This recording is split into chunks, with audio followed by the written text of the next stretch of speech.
annoncé ce mardi un discours, le 4e depuis le début de la crise qui a commencé à la mi-mars. Le président syrien a promis une fois encore des réformes politiques avec un référendum notamment sur la constitution prévu pour mars. Le président syrien qui s'en est pris également violemment à la Ligue arabe. On l'écoute. La Ligue arabe n'a jamais réussi à réaliser les moindres aspirations des peuples. La Ligue arabe n'a jamais défendu les États membres dont les terres ont été confisquées et les droits spoliés. La Ligue arabe ne s'est jamais opposée à Israël au sujet des territoires palestiniens occupés.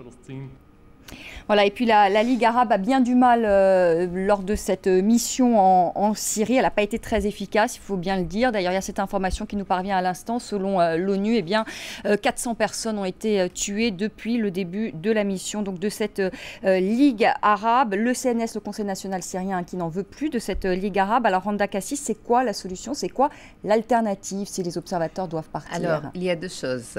D'abord, je peux parler de la coalition, de la position de la coalition laïque et démocratique syrienne. Depuis le début, nous voulons et nous avons demandé une intervention militaire, une zone d'exclusion aérienne. Aujourd'hui, le CNS a repris voilà, dernièrement à Tunis, voilà. Il a repris. Il a bien sûr aussi demandé une intervention militaire et surtout une zone d'exclusion aérienne. Un peu sur le modèle libyen. Oui, ou plutôt Kosovo. C'est-à-dire de laisser d'avoir des villes qui sont bien sécurisées. Wael El Hafez, les observateurs de la Ligue arabe doivent partir aussi. C'est un échec, leur mission, c'est clair pour vous? C'est pas un échec. Ils ont déjà offert une grande occasion de temps pour le régime d'Assad de se promener, de bien tuer. Ça lui permet de gagner du temps, bien président syrien? Tout à fait, tout à fait. Donc je vois, ça ne me tombe pas qu'Assad insulte tout le monde, donc lui, la Ligue arabe qui les a offert pas mal d'occasions. Donc nous, pour Quelle est l'alternative? L'alternative, donc la Ligue arabe va partir, on demande que sera transféré le dossier vers les Nations Unies. Ce que demande oui. Ouais, c'est le Conseil de sécurité. S'il ne prend pas des mesures... Ce que demande Bourhan Ralioun aujourd'hui, le chef du CNS, qui demande donc que le dossier soit on a demandé depuis le mois d'avril. Déjà, c'est bien enregistré devant tous les médias. Donc maintenant, où le Conseil de sécurité va prendre les mesures nécessaires pour intervenir et protéger le peuple syrien, ou c'est la guerre ouverte en Syrie qui peut se propager facilement en Irak, Jordanie, Liban, la Palestine, la Turquie, l'Iran il est déjà bien impliqué dedans. Donc ça va... C'est une guerre régionale. Bien sûr. Alors je vous propose de faire réagir Fabrice Balanche. Je vous propose avant cela bien d'écouter justement Bourhan Ralioun, donc qui est le chef du CNS du Conseil national syrien, qui a réagi aujourd'hui au discours du président Assad. Il s'exprimait d'Istanbul. On écoute Bourhan Ralioun. Maintenant, il est évident qu'il n'y a plus d'autre alternative que d'aller devant le Conseil de sécurité de l'ONU, dont le devoir est de protéger les peuples qui subissent des violations de leurs droits fondamentaux, des génocides ou des crimes contre l'humanité. Toutes les organisations internationales ont prouvé que c'est ce qui se passait en Syrie. Fabrice Balanche, est-ce qu'il y a des chances qu'une résolution passe au Conseil de sécurité? Est-ce que c'est possible? On sait que la Russie et la Chine sont opposées à toute intervention. Tant que vous avez le veto chinois et russe, de toute façon, on ne pouvait pas avoir de résolution au Conseil de sécurité. Alors certains évoquent peut-être une résolution au niveau de l'Assemblée générale des Nations Unies. Ou alors ils font référence à la guerre de Corée. Voilà. Mais ça, il faut se rappeler de l'histoire. C'est-à-dire que si l'Assemblée générale de l'ONU a pu voter la guerre de Corée, c'est parce qu'à l'époque, l'URSS faisait la politique de la chaise vide. Et donc, ils n'étaient pas présents. Donc là, en l'occurrence, ce n'est pas le cas. Vous ne pouvez pas avoir de résolution à l'ONU contre la Syrie avec le veto russe, chinois, plus des pays comme l'Afrique du Sud, l'Inde, qui y sont toujours opposés. Alors après, je suis d'accord, effectivement, si on veut faire tomber à tout prix ce régime, il faut une intervention militaire parce qu'il est solide. Il a les forces de sécurité avec lui, donc il tient. Et il peut tenir encore longtemps s'il n'y a pas d'intervention étrangère? Oui, moi je pense qu'il peut tenir des années. Hein. À terme, je pense qu'il est condamné par la démographie, mais dans une génération. Mais à court terme, il peut encore se maintenir. L'économie syrienne ne s'est pas écroulée, la livre syrienne ne vaut pas le prix du papier, 55 livres pour $1, ça reste honnête par rapport au cours précédent. Il a le marché irakien pour exporter ses produits agricoles. Même avec la fermeture de l'économie syrienne aujourd'hui par rapport à la Turquie, l'industrie syrienne repart. Les industriels d'Alep travaillent 24 heures sur 24 pour notamment le marché local et le marché irakien. Écoutez, il ne peut pas tomber comme ça. Sophia Amara, vous qui êtes allée à la rencontre de la population syrienne, est-ce qu'aujourd'hui, ils appellent à l'aide la communauté internationale? Est-ce qu'eux-mêmes sont pour une intervention militaire? Parce qu'au final, il n'y a pas d'autre solution. Si on entend Fabrice Balanche, eh bien, c'est un régime qui peut tenir encore des mois, des années. Alors justement, je pense que le problème est mal posé en Europe. La décision ou ce qu'attendent les Syriens ne nécessite pas nécessairement d'aller au Conseil de sécurité. Aujourd'hui, les Syriens que j'ai vus, et même l'armée libre avec qui j'ai vécu pendant 7 jours, donc les officiers de l'armée libre qui ont fait défection pour justement condamner cette machine à tuer de Bachar el-Assad et qui aujourd'hui s'opposent sur le terrain aux forces régulières lorsqu'elles s'attaquent aux civils en tout cas, eh bien eux ne demandent pas une intervention. Ce qu'ils veulent, c'est une zone d'exclusion aérienne et une zone de sécurité. Pourquoi ? Pour une raison très simple, parce que selon eux, ces forces dont vous parlez, qui soutiennent Bachar et qui selon vous pourraient les soutenir pendant encore longtemps, c'est peut-être vrai, c'est peut-être faux, on ne peut pas le savoir. En tout cas, le régime ne tombera pas facilement, ça c'est clair.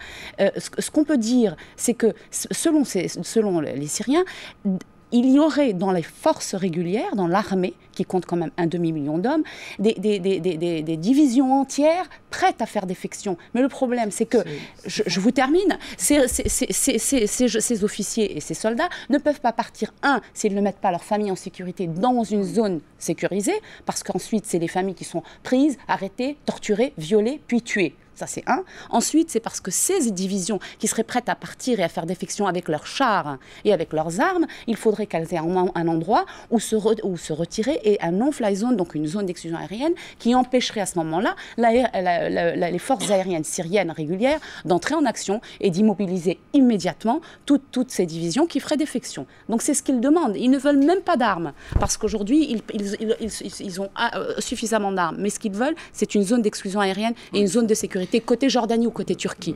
Fabrice Balanche. Oui, déjà pour une zone d'exclusion aérienne, ça serait pareil que pour une intervention. Il faudrait l'aval de l'ONU, donc ça serait difficile. Ensuite, vous dites que des divisions entières veulent partir. Il faut quand même savoir que l'armée syrienne, l'encadrement est bien noyauté par la communauté alaouite, par des responsables.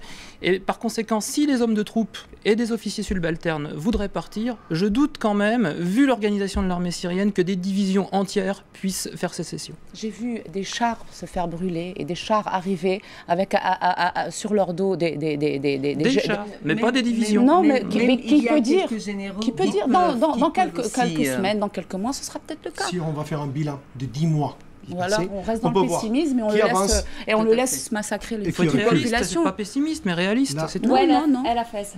La révolution ne se fatigue pas, ça avance. De plus en plus, on a démarré par 14 points de manifestations. Là, on est presque à 400 et plus. La division de l'armée qui s'agrandit jour après jour. Même l'organisation des révolutionnaires, les hommes de combat sur le terrain, c'est bien organisé pour défendre et protéger les manifestants. Donc, nous, on est en train de s'organiser correctement. L'armée se joindra à nous. On s'arme pour protéger la population de plus en plus. Donc, nous, on ne se fatigue pas. C'est le peuple. C'est la révolution. Mais eux, l'autre côté, s'affaiblit, même si ça veut durer. Nous, on est dans la tête un chiffre. Déserteurs. Finalement, on n'a pas de chiffre. Et on va gagner. Autour de 15 000, Fabrice Balanche, oui. On ne sait pas. On ne sait pas. 15 000 maximum, je suis d'accord avec vous, mais vous avez 250 000 soldats à l'armée syrienne, plus une centaine de milliers de supplétifs avec les services de sécurité. Tout à fait. Donc 15 000 sur 250 000, c'est pas quand Sophia, beaucoup de gens, vous qui étiez justement avec l'armée syrienne, qui arme cette armée? Alors, ils ont plusieurs moyens justement de s'approvisionner en munitions et en armes. D'abord, ceux qui font défection viennent avec leurs armes. Ce sont des armes légères, donc ça ne compte pas vraiment. Pas suffisant. Bien sûr. Ensuite, je les ai vus tendre des embuscades, et dans le film, vous le verrez, pour justement attraper des munitions appartenant à l'armée régulière. Ensuite, ils en achètent auprès de l'armée régulière, et c'est là justement la preuve que l'armée n'est pas complètement acquise à Bachar, parce que pour une poignée de dollars, ces gens sont prêts soit à donner des informations, soit à tenir des checkpoints et à laisser passer des gens, des médecins, parce que les médecins, les médecins sont une cible, mais directe du régime de Bachar el-Assad, soit des médicaments, soit des journalistes, dont moi, et ces gens sont soudoyés. Donc c'est comme ça. Sinon, il y a des pays aussi qui arment, le Liban, notamment évidemment, la Turquie. Non, la Turquie justement non, parce que moi les soldats libres que j'ai rencontrés se plaignaient justement de la Turquie qui, selon eux, et c'est la réalité, est un État fort et était complètement imperméable à ce genre de trafic. Par contre, le Liban des soldats de l'armée libre m'ont confirmé qu'ils avaient reçu depuis le Nord Liban une quantité intéressante, selon leur expression, d'armes de toutes sortes. Alors on parlait de la, je vais vous donner la parole, Randa Kassis, on parlait justement de la Turquie, qui est évidemment un pion clé dans cette crise aujourd'hui, qui est donc voisin de la Syrie. Et le Premier ministre turc, donc, qui a demandé déjà il y a longtemps le départ du président Bachar el-Assad, s'est exprimé encore hier, Recep Tayyip Erdogan, qui craint une guerre civile en Syrie. On l'écoute. Nous partageons 910 km de frontière avec la Syrie. Et la situation qui s'est développée tend à se transformer en un conflit interreligieux et en une guerre civile. Cela doit cesser. La Turquie doit jouer un rôle de premier ordre. Si une guerre civile se déclenche, cela aurait des conséquences très graves pour nous. De nombreux Syriens viendraient se réfugier dans notre pays.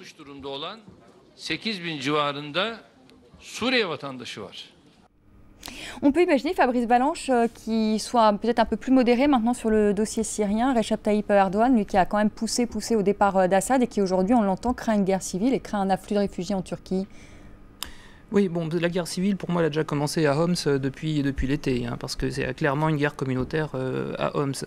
Ensuite, Erdogan, évidemment, il se modère par rapport à son discours, mais il y a d'autres pays qui se modèrent, le Qatar aussi, c'est modéré par rapport à la Syrie. Est-ce que c'est en rapport avec les pressions de l'Iran dans le Golfe? Bon, on peut se poser des questions. Après, les Turcs ont des difficultés économiques, ils ne peuvent pas contourner la Syrie pour atteindre les pays du Golfe, auxquels font beaucoup de commerce. Et je pense que ça aussi, ça leur pose des problèmes. Randa Kassis, vous craignez une guerre civile qui aurait peut-être commencé à Homs, d'après ce que nous dit Fabrice Balanche? Je ne crois pas qu'il y ait une guerre civile aujourd'hui en Syrie, mais oui, peut-être, si, bien sûr, s'il n'y aura pas une intervention, s'il n'y aura pas... Quand on parle d'une intervention, c'est inclus, bien sûr, des zones d'exclusion, parce que c'est une sorte d'intervention. Et à quoi servent ces zones-là?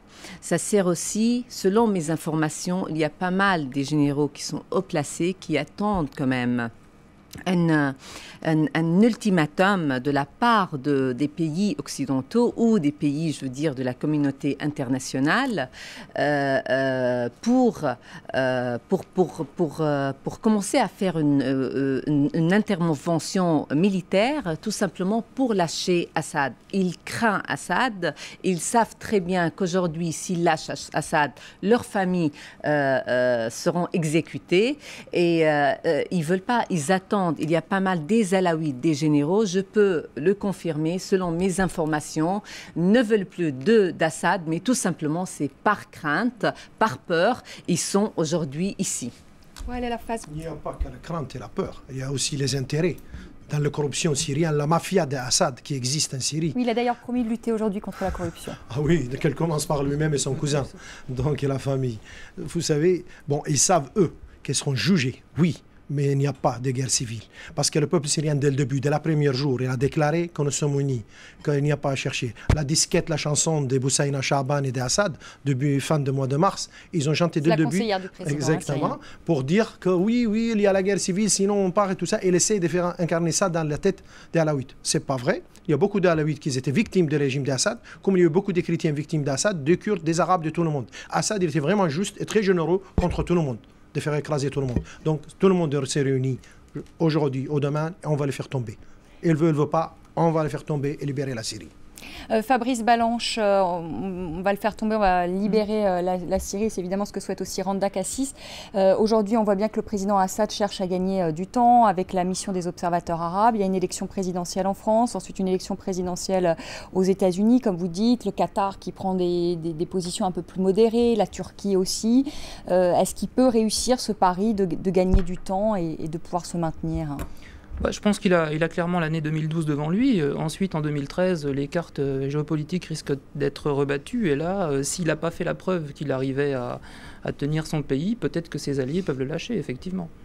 Pour revenir à ce que vous disiez, effectivement, toutes les communautés sont victimes de la dictature des Assad. Ça, je suis d'accord avec vous. Mais quand même, à Homs, puisque vous y avez été, vous avez quand même vu qu'il y a beaucoup de familles alaouites et chrétiennes qui ont quitté la ville pour aller se réfugier sur la côte ou dans le Wadi Nassala. Forcé par le régime. Vous savez pourquoi? Forcé par le régime. Forcé par le régime. Non, pas seulement. Pas forcé, poussé. Non, excusez-moi, j'étais là-bas quand ça a été fait. J'ai quand même des familles qui sont chrétiennes à Homs, bien sûr, et il y en a qui sont restés. Ils n'étaient pas forcés, ils sont partis tout simplement parce que... Ils sont partis se mettre en sécurité. Voilà, pour leur sécurité. Vous pouvez... Non, quand vous dites qu'il y a une guerre civile à Homs, déjà je ne suis pas du tout d'accord. Ça, c'est le premier point. Ensuite, je suis d'accord avec vous quand vous dites qu'il y a un risque de dérapage, c'est clair. Et d'où les reproches qui sont faits à la communauté internationale, qui consistent à dire que pendant 10 mois, ces gens sont restés pacifiques. Vous n'avez pas le droit d'avoir autant attendu. Aujourd'hui, vous allez voir, ça risque de déraper. Évidemment, il y a...